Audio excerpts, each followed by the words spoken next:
What I find fascinating about Past from Far Distance is that it is as traditional a choral piece as one can find. I've sung in countless choirs where pieces like this were the pieces that we were performing. And I have to ask myself, why? Why is this in Xenoblade Chronicles 2?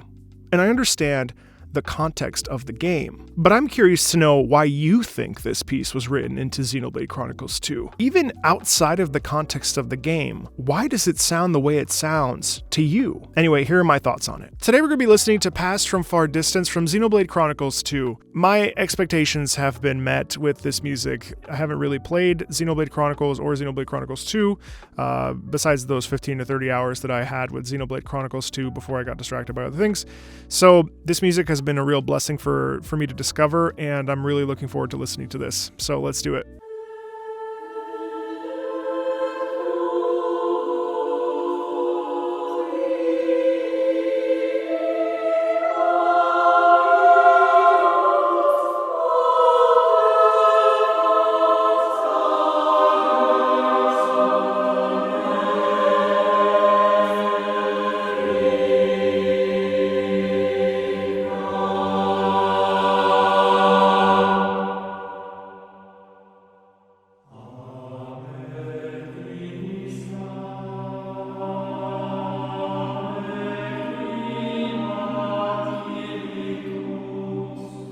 Again, we talked about this in previous videos about madrigals and this sort of stillness that they invoke and this unified sound that is very stepwise in motion. And there are a few emotions that it can give us. It can give us a sense of stability. It can give us a sense of sadness. It can give us a sense of weightiness, of loss, of transformational moments. And it's very interesting that this is essentially a cappella minus the choir. Like the choir is a cappella. And, I have to wonder why. And usually that is to invoke a sense of stillness or even a sense of loss. Starting with the sopranos, it feels like there's the magnitude there, and then when the men come in, there is a profound sense of grounding.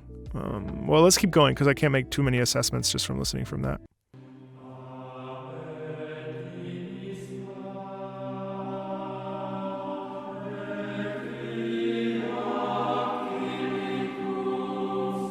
Do you hear the dissonance though? It's not what we appear. It doesn't go Nakirikus. It doesn't resolve in a positive way. There is some tension here.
Really interesting. Very, very, very in line with the way of choral singing from yesteryear. There is very much this sense of totality and finality, and either some reflection or a feeling of loss and perseverance, resoluteness, or complete confusion and wandering around alone. I am shocked that this exists in Xenoblade Chronicles 2.